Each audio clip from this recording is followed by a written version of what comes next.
And then welcome back to Overtime here on WOTM. We will continue a conversation we started yesterday. Mark, and for those that did not hear yesterday, you're good friends with a lot of the personalities at ESPN from your time there. One of those guys is Howie Schwab, who was most popular from ESPN fans' perspective. He's a behind-the-scenes guy. He started as a behind-the-scenes guy, but then he became a star with a show surrounding around him, Stump the Schwab, where he would, you had regular Joes and sports experts to try to kind of outduel him of wits of sports knowledge. And obviously, he was one of the smarter guys. One of his niches, he has many, but one of his niches is college basketball, obviously, a big college basketball fan. You were able to link up with him yesterday and have some good conversations with him.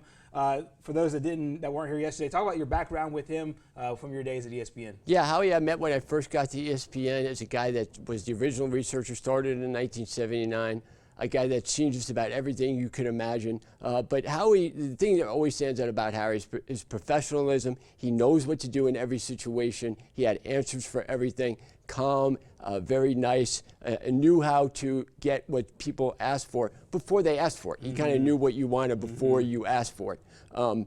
And what he's doing now is one thing that he's really involved with him and Dick is the V Foundation and raising money for cancer. Those are two things that really stood out to me when I met them.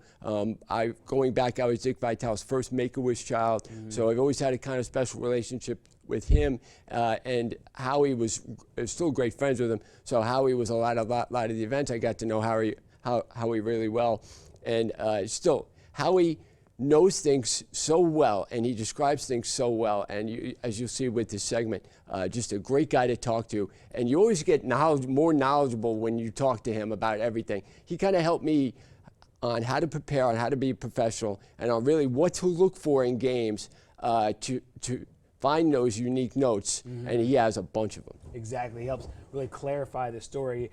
We had part one yesterday. We have part two today. You'll hear him reference Dickie. That's obviously Dick Vitale. So here's Mark with Howie Schwab, who was great to join us from down in Florida.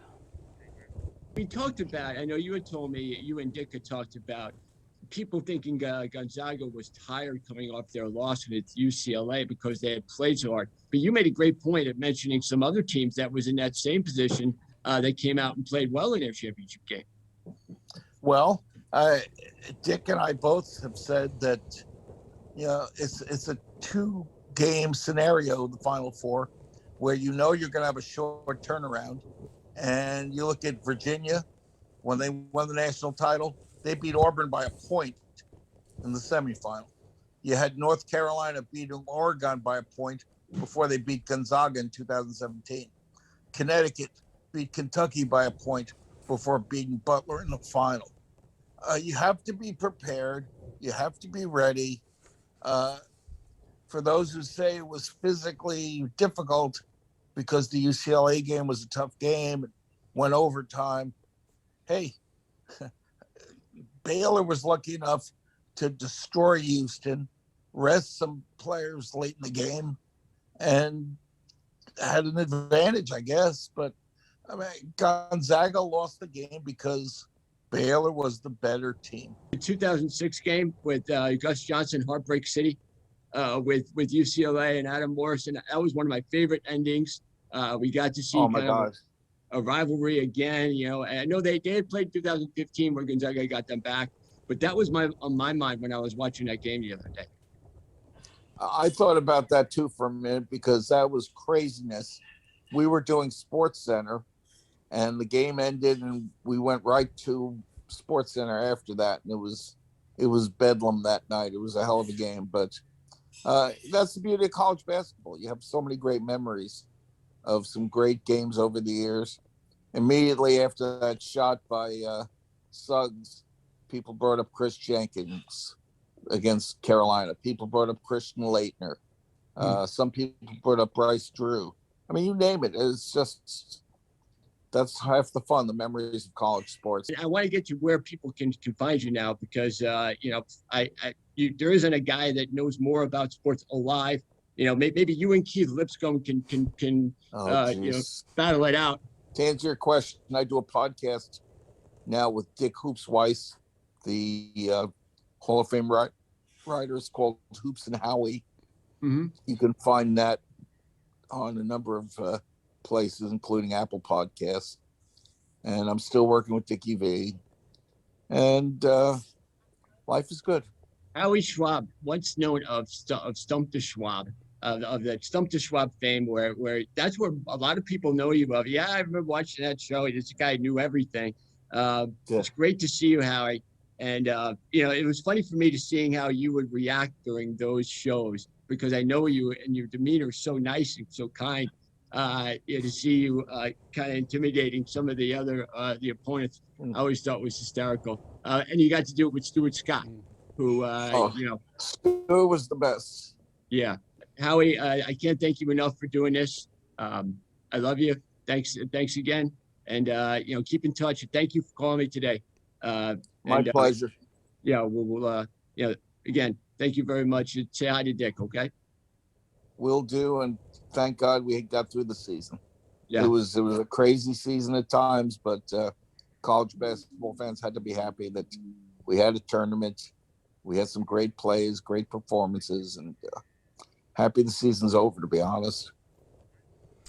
Obviously a great conversation. You two were able to catch up and kind of talk about old stories, and there was a lot left on the cutting room floor because you just had a great history there, and you could tell that college basketball is in his blood, not just from a television perspective, but I don't care what line of work he would have been in, he would have been really interested in college basketball in this tournament, and I'm sure he's like us, just happy that we got a tournament, and obviously happy with the result as well. Even though Baylor came and kind of spoiled history, we had a great tournament, great moments, and then he was able to harken back to some of the old times in tournament history. Yeah, I think back to when we used to be like before, especially during the NCAA tournament, all of us would be in a room watching the games. Right. And then you'd have like Digger Phelps in the front, because Digger Phelps was adamant.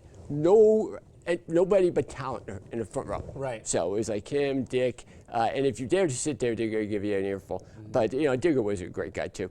And Digger would have his highlighter. His highlighter had the same color as his tie. Everybody gave him crap for it.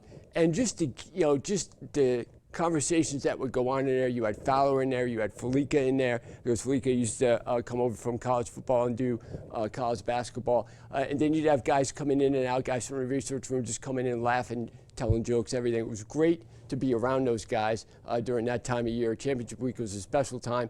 And Howie, I remember when St. John's against Miami in the 2000 final, at Big East final, when like St. John's got into a fight and Eric Barkley got punched by Bootsy Thornton. And Felica is a Miami guy, so it was us and him watching the semifinals, because St. John's wound up beating UConn in the final. And I think Marcus, one of the St. John's players, Anthony Glover, wound up hitting a free throw with like 2 seconds left to give St. John's the win. All of us there, me and the Howie St. John's guys, and Felica, a Miami guy. Just great memories, and a great guy. And I love going back and reminiscing about stuff like that. No doubt about it. Thank you so much, Mr. Schwab, for joining us here on Overtime. We'll also look forward to hearing from him in the future as well. But in the meantime, you can hear from him on Hoops with Howie on that podcast. Thank you so much, Howie Schwab. Coming up next here on Overtime, we will come back in the state and talk Auburn football. The defense is a key part of the rebuild under Coach Brian Harsin. We'll talk about that coming up next.